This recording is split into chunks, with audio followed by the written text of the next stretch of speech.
Ivanka Trump, advisor to the President of the United States of America, to kindly address the gathering.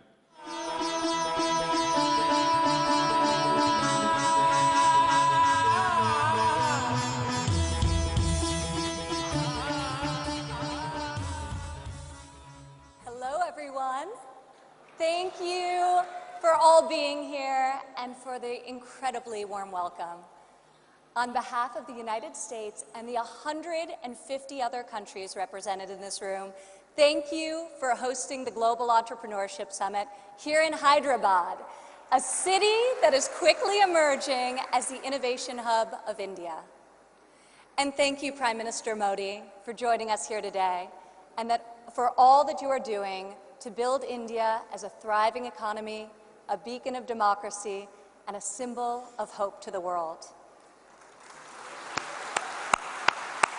What you are achieving here is truly extraordinary. From your childhood selling tea to your election as India's Prime Minister, you've proven that transformational change is possible.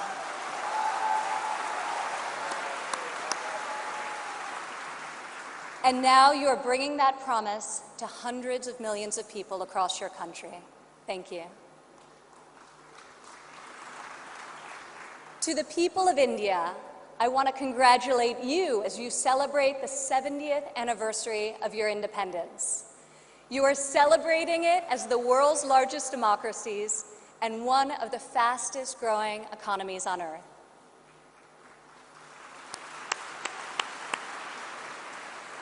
Through your own enterprise, entrepreneurship, and hard work, the people of India have lifted more than 130 million citizens out of poverty, a remarkable improvement and one I know will only continue to grow under the leadership of Prime Minister Modi. All of you are helping India's middle class reach its goal of nearly 500 million people by 2030. You have opened new universities across the country. Your doctors and scientists are discovering medical cures and life-saving technologies. Your engineers and your architects have built modern wonders that grace your skies. And Indian spacecraft have traveled to the moon and to Mars. The people of India inspire us all.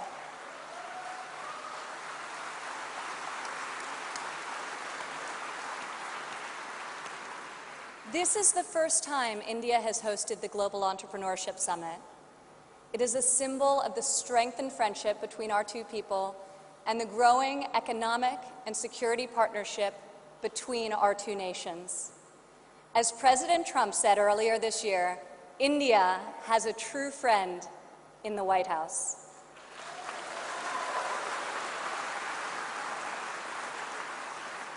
I would like to thank the State Department for co-hosting this incredible gathering. I would also like to thank Governor Narasimhan and all elected Indian officials who are here with us tonight for welcoming us to your beautiful country. Thank you. It's incredible to be in this ancient city brimming with transformative technology. Now, your tech centers may even outshine your world-famous biryani. Maybe. CEOs like Microsoft's Satya Nadella went to school right here in Hyderabad.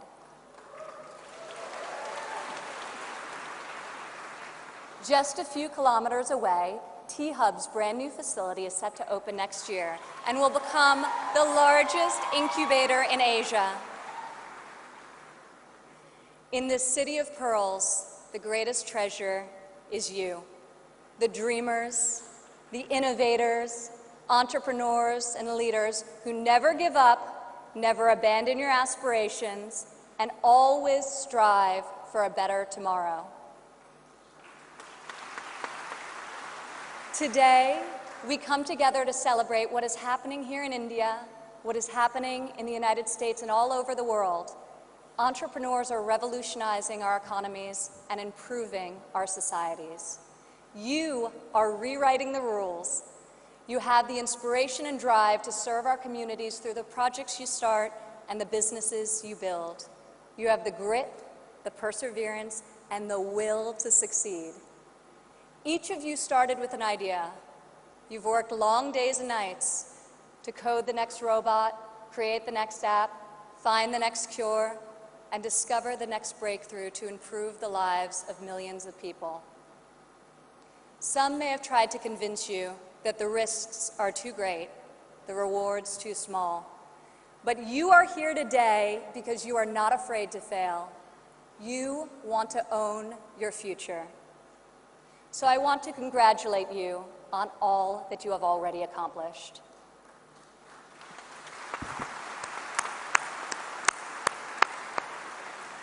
And I especially want to congratulate the women entrepreneurs here with us today.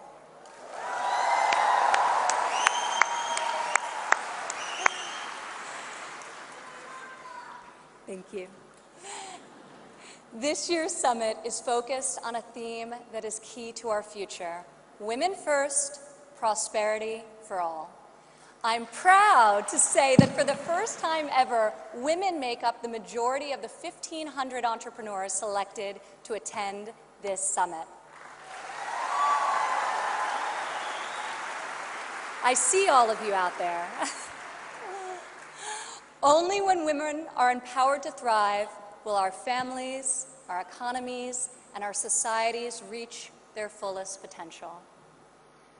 As a former entrepreneur, employer, and executive in a male-dominated industry, I've seen firsthand that all too often, women must do more than their male counterparts to prove themselves at work, while also disproportionately caring for their families at home.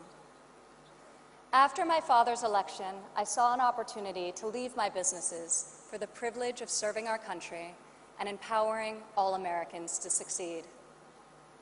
Our administration is advancing policies that enable women to pursue their careers and care for their families, policies that improve workforce development and skills training, and policies that lift government barriers and fuel entrepreneurship so that Americans can turn their dreams into their incredible legacies. In the last decade, women have made remarkable strides in starting new businesses. Globally, between 2014 and 2016, entrepreneurship activity amongst women has increased by 10%. In the United States, within the last decade, the number of women-owned firms has grown by 45%. Even more promising, minority women have started nearly 8 in 10 new woman-owned businesses.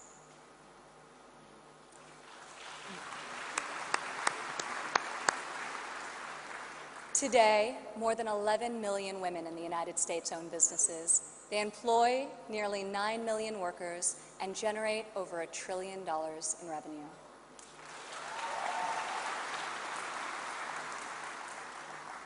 Many women become entrepreneurs and job creators out of necessity. Some weren't given the flexibility they needed at work to care for their families. Others lacked professional sponsors or weren't given a fair shot at a promotion. Instead, women, like the many here today, are charting their own courses and achieving incredible feats. Fueling the growth of women-led businesses isn't simply good for society, it's good for our economy. One study estimates that closing the gender entrepreneurship gap worldwide could grow our global GDP by as much as 2%. The woman in this room can lead the way in closing that gap and ushering in a new era of greater prosperity.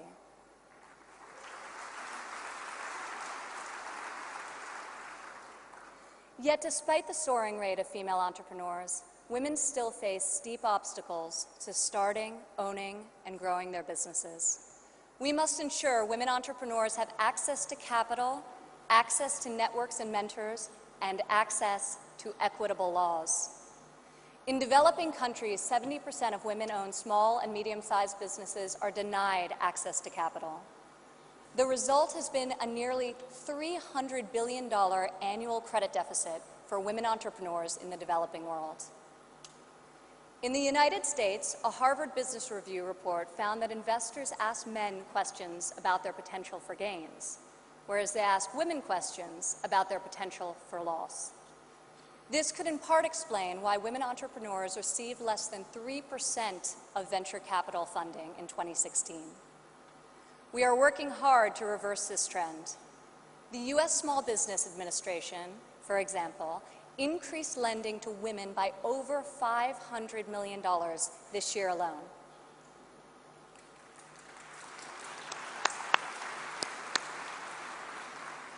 When it comes to networks and mentorship, roughly half of women in the United States say they have difficulty finding a mentor. Yet mentorship is critical to success, as each of you knows. Entrepreneurs need professional guidance to help them start and grow their business. In the United States, we are fostering mentorship through programs such as SCORE, a nationwide initiative where successful men and women coach those who want to become their own CEOs. And when it comes to equitable laws, while many developed and developing countries have made tremendous strides, there is still much work to be done. In some countries, women are not allowed to own property, travel freely, or work without the consent of their husbands. In even more countries, the cultural and family pressure is so great that women do not feel the freedom to work outside of the home. Our administration is striving to promote greater opportunity for women around the world, both through our domestic reforms and our international initiatives. This summer at the G20 conference, the United States was a founding member of a bold new initiative with the World Bank, the Women Entrepreneur Finance Initiative, also known as WEFI.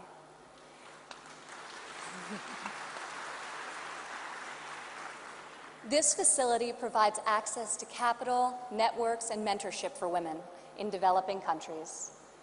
WEFI is the first facility to support women entrepreneurs at this scale, and we anticipate it will be able to leverage in excess of $1 billion in public and private financing. This facility also seeks to address the legal and regulatory barriers that limit opportunities for women entrepreneurs. In the last decade, USAID has promoted women's entrepreneurship through a number of programs, including providing microfinance loans to women in Afghanistan and bringing internet access to women in Nigeria and Kenya. USAID Administrator Mark Green is here with us today. Where are you, Mark? Thank you, Mark. I want to thank Mark and the entire U.S. delegation for their tireless work to improve the lives of millions, both domestically and abroad.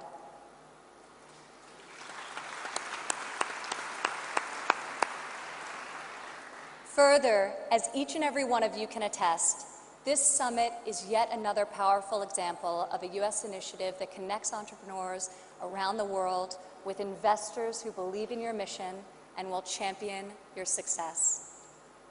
I want to thank the U.S. business leaders who have traveled all the way to Hyderabad for this inspiring event. I also want to congratulate the more than 350 American entrepreneurs who were selected to be with us here today to represent America's brightest talent.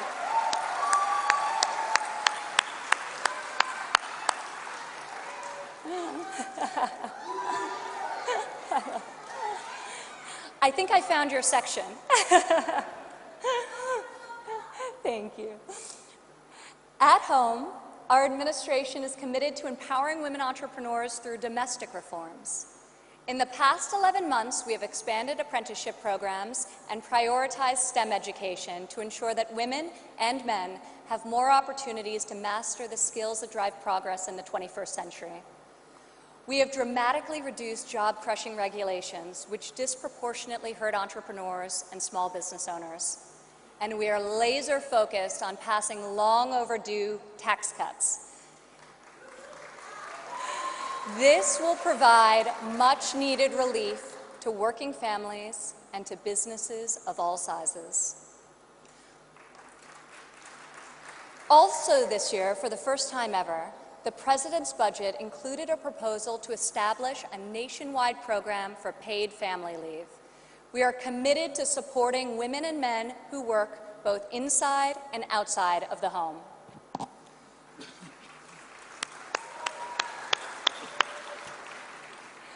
When women work, it creates a unique multiplier effect. Women are more likely than men to hire other women, to give them access to capital, mentorship, and networks. Women are also more likely to reinvest their income back into their families and their communities.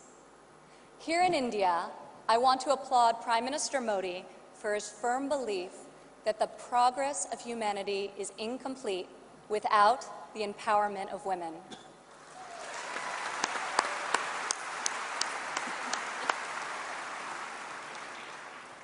Just consider, if India closes the labor force gender gap by half, your economy could grow by over $150 billion in the next 3 years.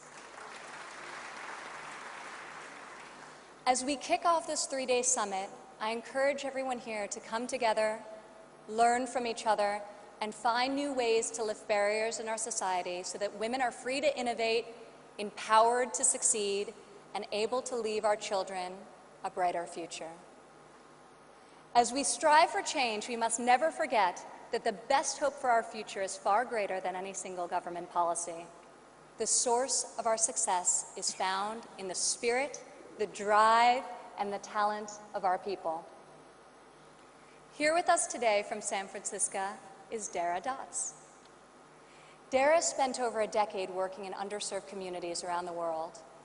She witnessed firsthand that many times people need very simple items: a bucket for carrying water, a splint to treat an injury, a part to fix a generator. Dara co-founded Field Ready to provide life-saving supplies through 3D printing. Today, Dara's company responds to disasters all over the world and delivers humanitarian aid with cutting-edge technology. Through her innovative solutions, Dara is saving lives and bringing hope to thousands of communities. Thank you, Dara. Please stand up, Dara.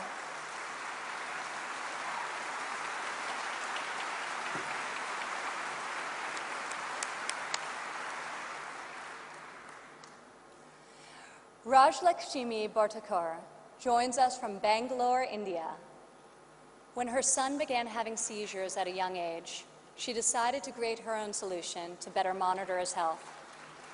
Stand up.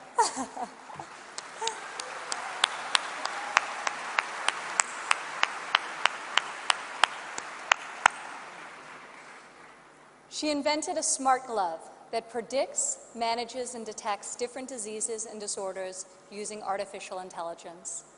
Now her company, Terra Blue, aims to make specialty healthcare accessible in even the most remote places in India. Rajlakshmi, your courage and determination is truly remarkable. Congratulations. Thank you.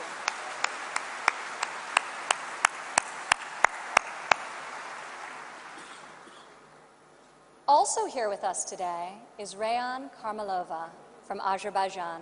Rayan, please stand up.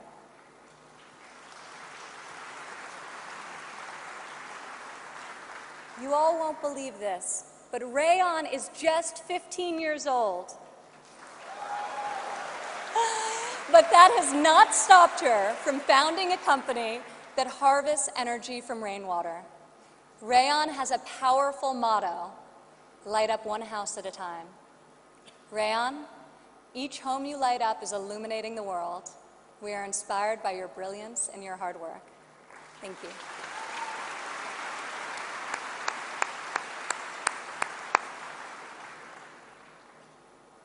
These women represent the vision, the ambition, the grit of every entrepreneur here today.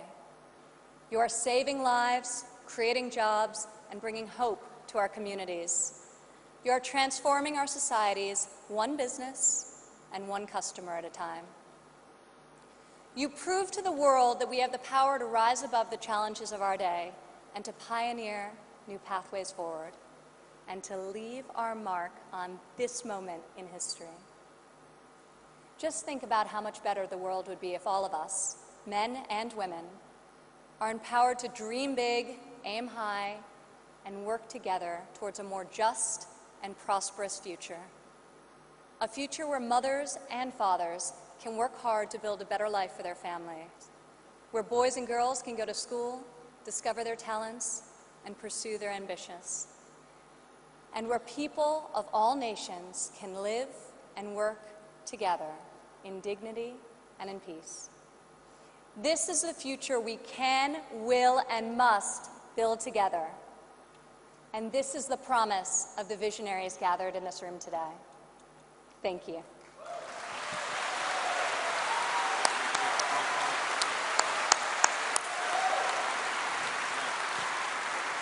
Thank you, Ms. Ivanka Trump.